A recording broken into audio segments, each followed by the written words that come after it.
Before we start, I want to say something about the passing of Rush Limbaugh. I never had the pleasure of meeting him in person, but like so many of us, I listened to him endlessly over the years on radio. Rush was Genesis. He started it all. No doubt there were conservatives in America, all over America, before Rush Limbaugh premiered his radio show on a national basis in 1988. After all, Ronald Reagan was elected, then re-elected in a landslide in 1980 and 1984. But the presence of political conservatives didn't necessarily correspond with the presence of media conservatives. On that front, Rush Limbaugh was a groundbreaker. It would be almost impossible to overstate his importance to the formation and growth of conservative media. Many years ago at a corporate get-together for my then-employer, as part of an effort to try to get to know everyone, people were asked a series of questions so that then there'd be a sort of match game to try to link the answers with the person who responded. One of the questions was, what is your dream job?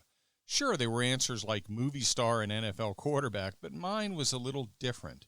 Mine was political radio talk show host.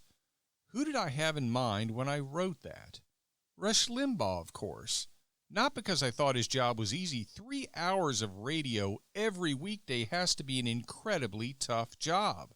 What I admired was his talent and his impact. Rush Limbaugh built an audience of over 15 million listeners every week. He had an impact, an incredible impact, and it helped sustain him every day, even as he eventually succumbed to cancer and was taken from us. I miss him. We all miss him. And each week I'll continue to present political news and opinion and try to achieve some fraction of the excellence he exhibited every single day for well over 30 years of national broadcasting. And much of my inspiration for that commitment to excellence will be the memory of Rush Limbaugh, who was excellence personified. This week's episode is an interview with a young member of conservative media. It was conducted before Rush Limbaugh passed away.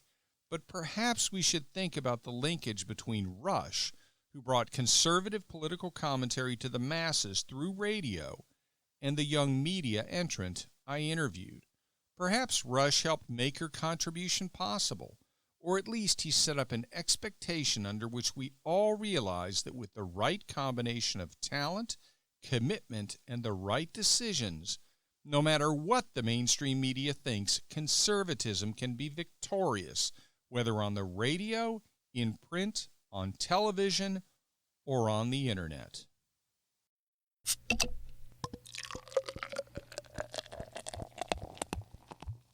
Welcome back to Political Spirits. I'm your host, Franklin Rye. We still stand for the proposition that the left and the right should have a few drinks and talk.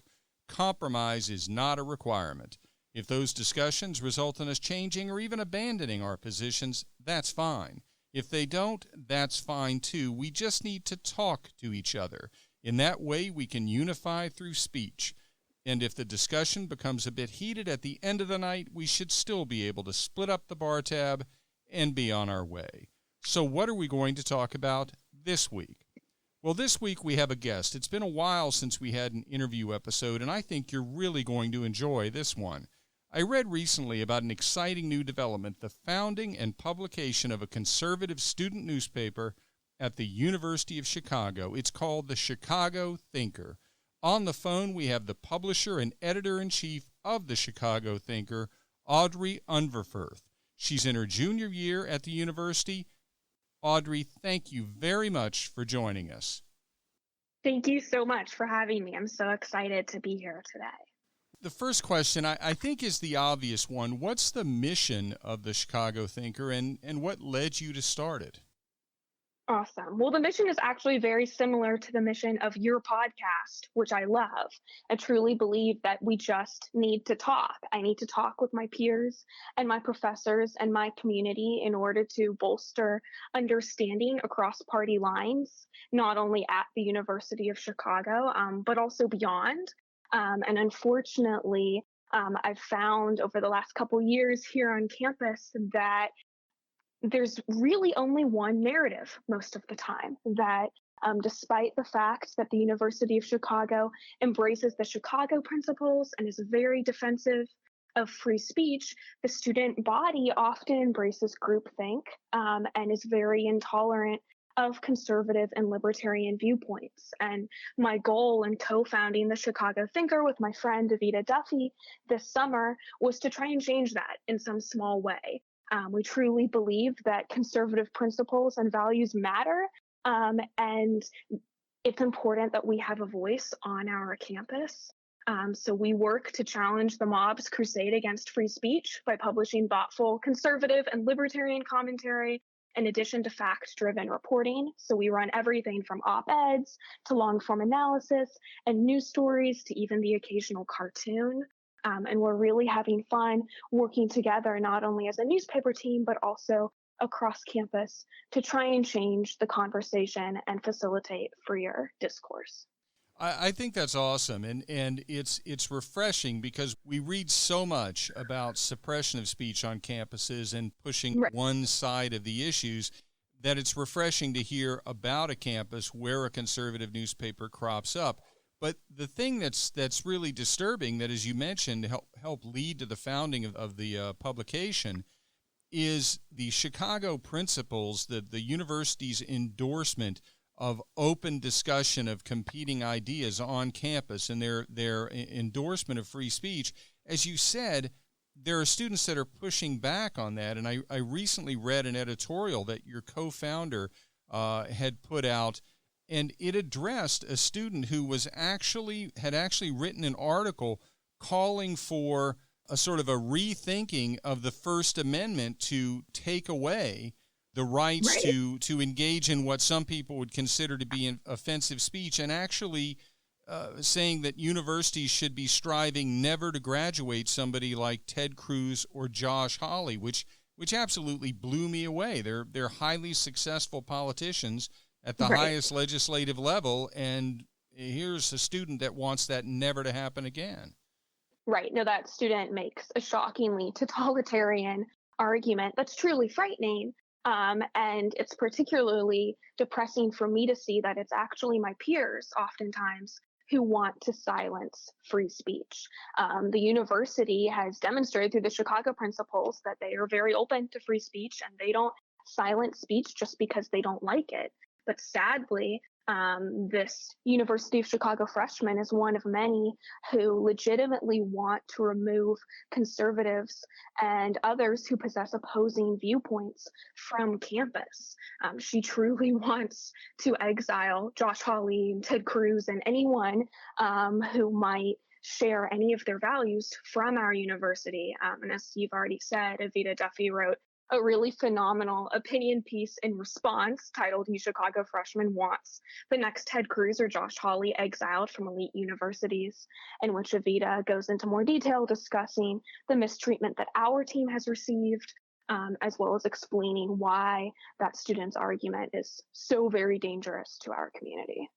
I've thought about this issue. It's been one of the ones that sort of troubled me more than any other, which is moves on free speech. I've said on the podcast before, every election I vote only on the economy and national security, and which one takes the lead depends on our situation at the time. But in 2016, I added protection of free speech because I saw a movement rising to the level that I felt like our rights really were threatened.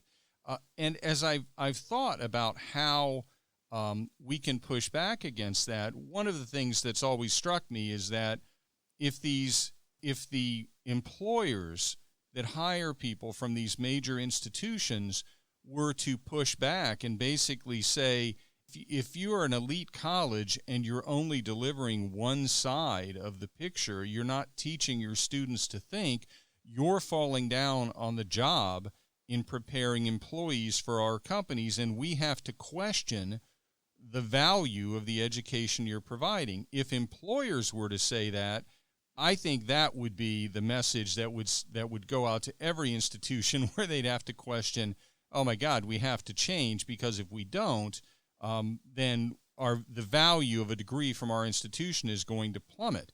But with what's happened Right. in this election with corporate interests, they seem to be fully on board with the left-wing perspective. And so what are your thoughts about why that is, and how do you rebut that? How do you turn that around as students at these institutions? Right.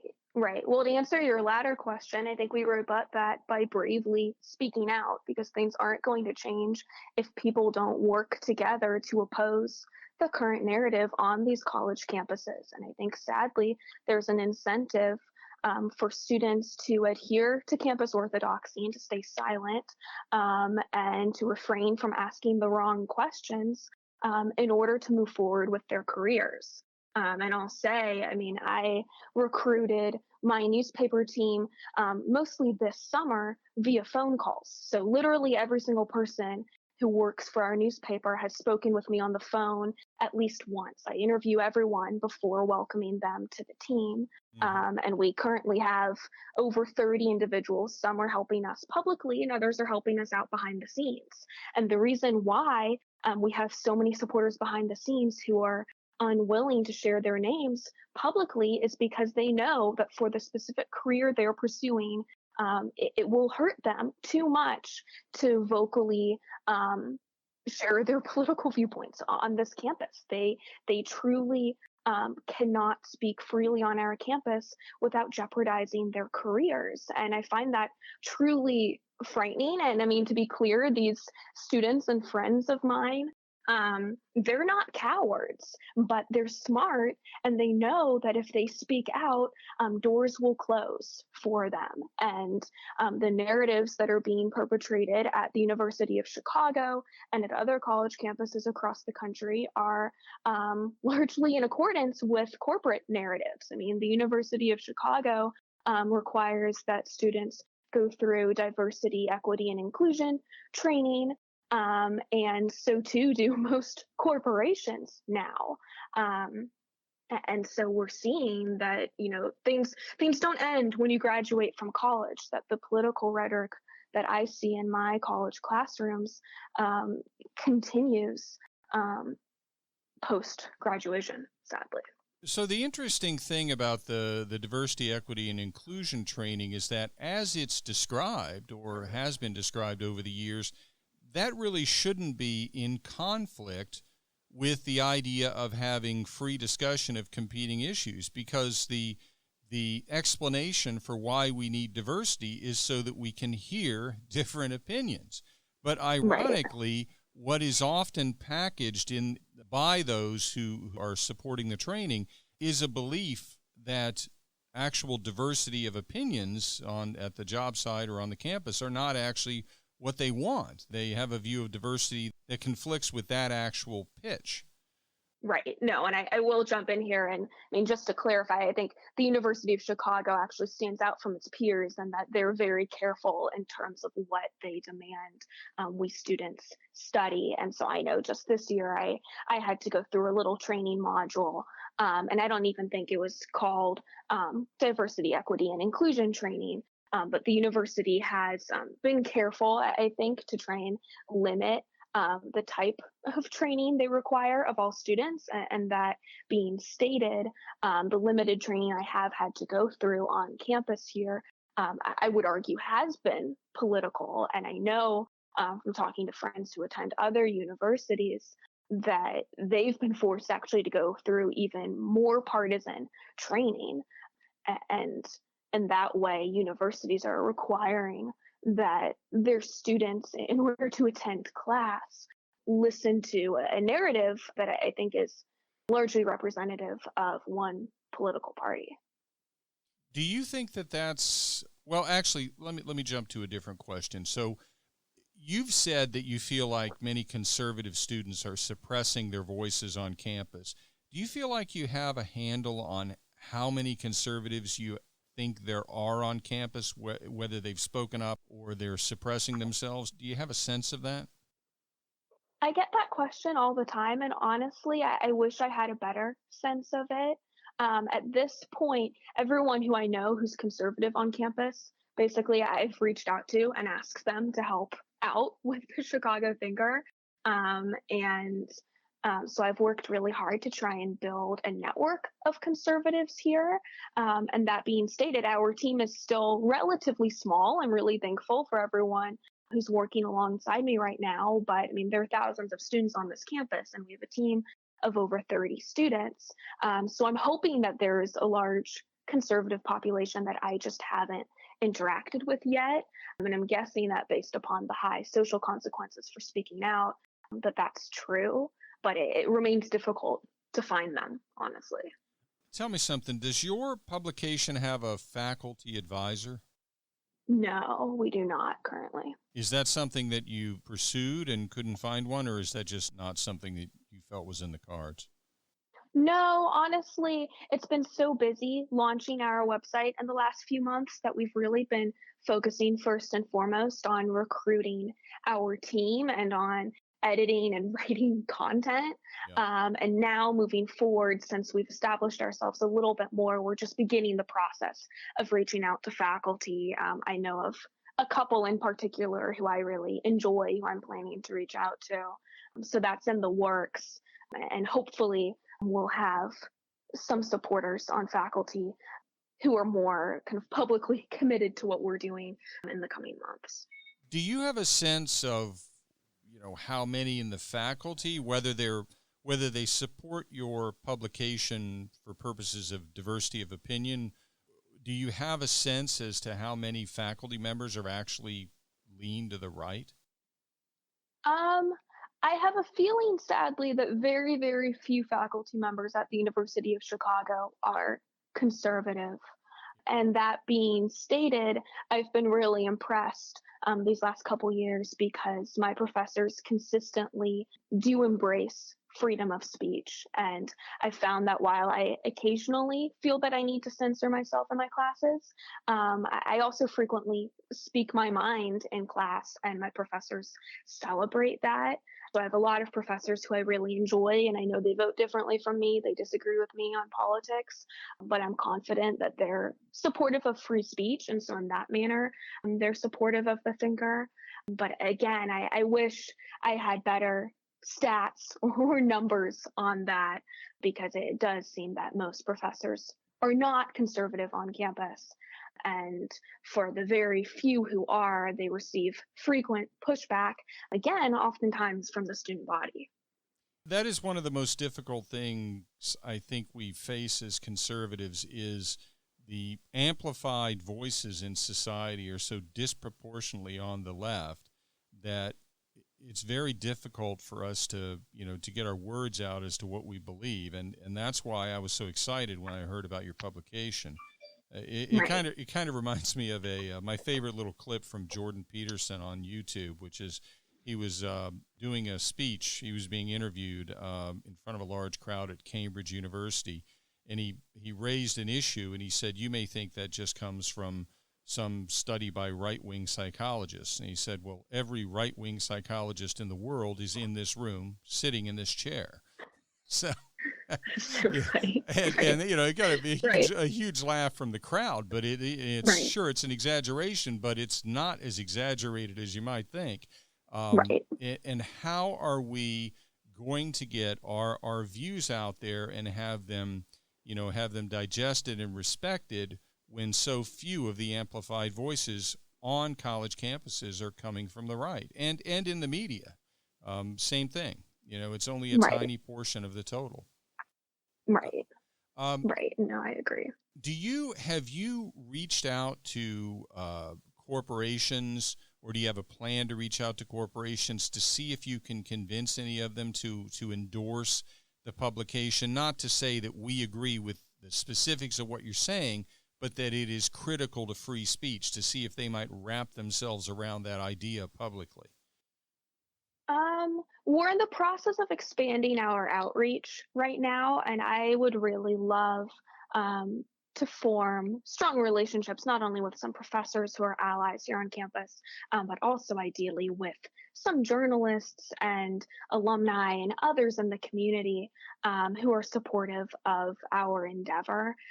And honestly, that is still in the works currently, because we're just finally at the point now where we're publishing content on a frequent basis, and we're really excited about our team, and we really feel comfortable with the work we're doing. So we feel that as an editorial board, we now have time to engage in more outreach. And I will say that it's really important moving forward that we are able to facilitate strong relationships with others beyond our community, because it'll be really nice to be able to reach out to some others for advice. And also, it would be really nice to continue getting our work republished in various other publications.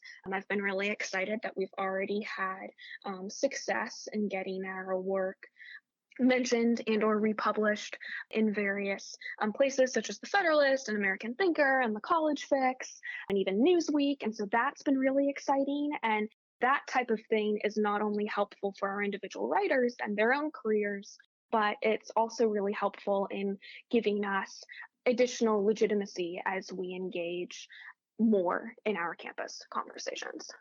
As you talk about your team, it kind of reminds me of something that occurred to me as I was listening to the podcast that your team is now putting out from the Chicago Thinker. And there were two people there, and the first one identified himself as being a libertarian Republican, and the second one said, I'm sort of just a Republican, sort of I guess you might say a chamber of, I sometimes refer to that as a Chamber of Commerce Republican.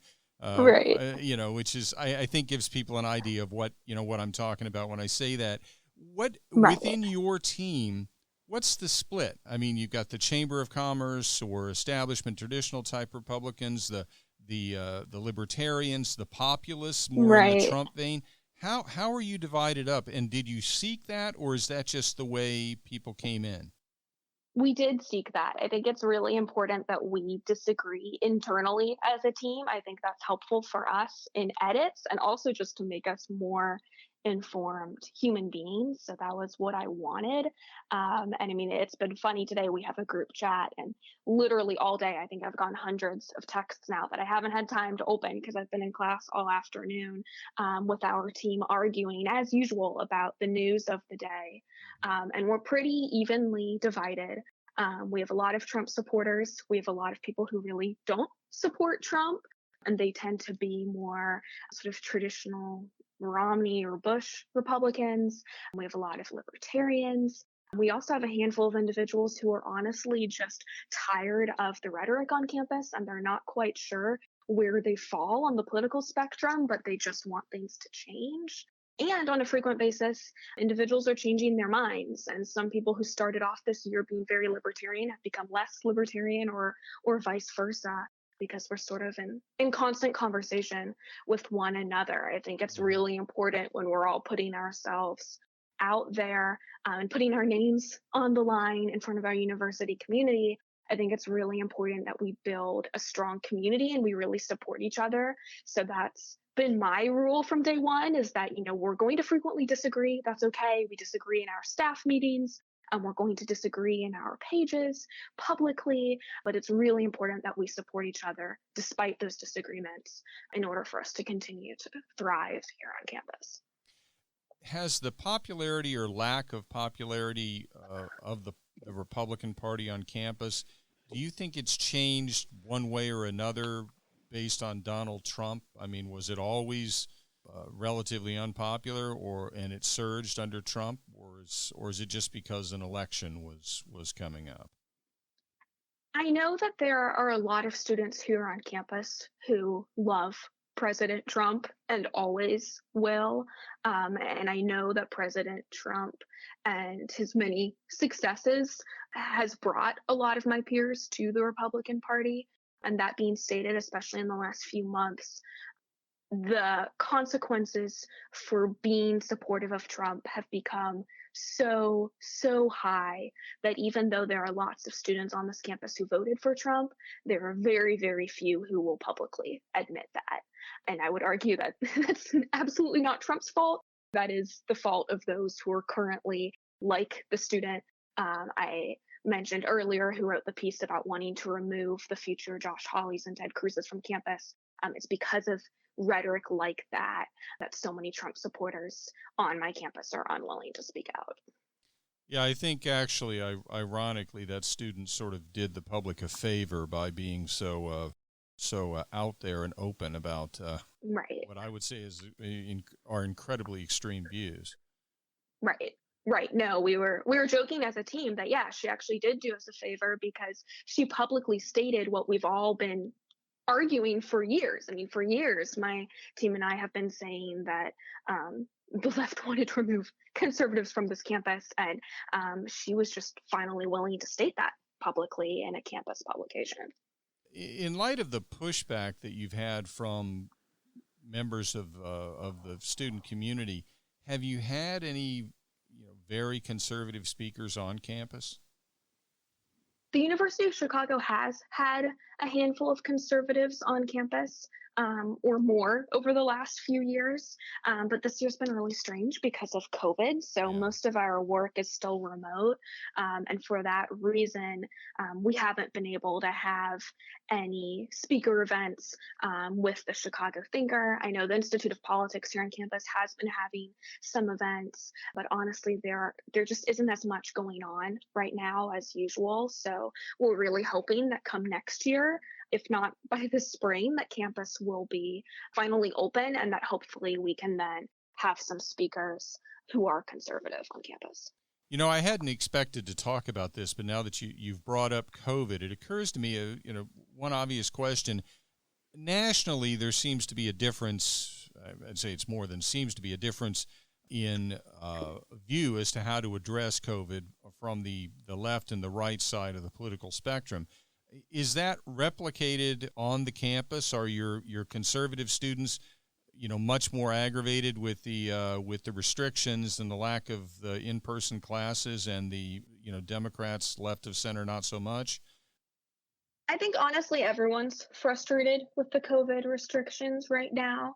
But I will say, and again, Evita Duffy wrote a really phenomenal piece on this that we published just recently, in which she exposes the totalitarian rules that have been imposed upon us. The University of Chicago is one of many institutions that enables students to report their peers for violating the Yeah. COVID rules. And I will say that I think conservative students are much less inclined to report their peers. I think if you want limited government and you believe Yeah. that people should be able to freely associate and live their lives, you're obviously not going to be reporting your peers for standing too closely in line at Starbucks. So I think in that way, students have responded very differently to the virus based upon their political viewpoints. But that being stated, I think everyone at this point is a little bit stir crazy. And so much of the city of Chicago has been closed for so long that I think everyone, regardless of how they vote, is really, really craving social interaction. And a lot of people are looking for ways now to further participate with their peers beyond a phone call or a Zoom recording. So, question back to President Trump and the changes in the Republican Party under his leadership. I guess you could refer to it as the populist wing of the Republican Party, or populist principles being brought to the forefront. Do you see any movement within among the students to say, we support the populist principles, we support President Trump's mission that he was on, but they're talking in terms of a new standard bearer going forward, with President Trump more as a prominent Republican helping deliver the message, but not necessarily on the ticket in 24? Right. Do you see that starting, or is it not present at all at this point? Honestly, again, I know there are a lot of people who really support President Trump on this campus, but it's really, really difficult to find individuals who are willing to organize and support him publicly beyond some individuals on my newspaper team. So I'm hoping that our newspaper will continue to publish content highlighting all the ways in which President Trump has really supported our country and really improved America. And I'm hoping that we can continue to really represent those voices. I'm really excited about that. But beyond our newspaper group on campus, there really aren't others who are willing to vocally support Trump. And that's not to say that they don't exist, it's just to say that they will not be vocal about it. And so I think it'll be interesting to see what happens in the coming years and future elections, because, in my opinion, President Trump is still very representative of the modern conservative movement. And I don't think that's going to change anytime soon. It's just a question of, especially on these college campuses, how students respond and how Yeah. vocal they're willing to be. Yep. So let's switch for a moment to identity politics. I've made the argument that identity politics basically prevents our system from functioning, because the way it was intended to work is that if you ignore the needs of the middle class rises up and pushes you out of office at the next election. But that through identity politics, you could have, let's say, two small business people standing next to each other talking about politics, and one is black and one is white. Let's say they both own a small plumbing business, and the government is actually harming their interests, both of them being harmed equally. But through identity politics, you can convince the African-American business person that the other party hates him, and for that reason, you can get that person's vote even when it doesn't make economic sense. So it prevents that leavening action that was expected to take place, where if you ignore the middle class, you're punished as a politician. It prevents that from happening. So I think it's much more damaging to the country and to the system than many people realize. To what extent do you see identity politics as sort of what makes it so difficult for Republicans to succeed on campuses, or is it perhaps a motivating factor that helps Republicans organize? How does it affect conservatives on a college campus? Long term, I think identity politics are going to be truly detrimental to American discourse, and I think they create a higher barrier to entry for conservatives to join the conversation, because we've deviated so far from MLK's dream that individuals could support one another and enjoy each other's company, regardless of their immutable characteristics. And too often, the left on this campus and beyond wants to define people by their skin color or their sexual orientation, etc. And that's truly dangerous. But the problem is that when individuals push back and say, hey, what about MLK? What about Martin Luther King Jr.? And his dream for us to support each other as Americans, regardless of our ethnicity, race, or gender, whatever, what happened to that? The problem is that when conservatives make that argument, which is really important, they're called racist or transphobic or whatever else, and there's a push to silence them. And so I think this sort of tribalist rhetoric of identity politics is really, really dangerous on our campus. In one way, it does sort of motivate conservatives because they see how dangerous the rhetoric is and they want to change it. They want people to be judged by their actions and their words, not how they look in the mirror. And so in that way, it's a motivating factor for conservatives to join the conversation.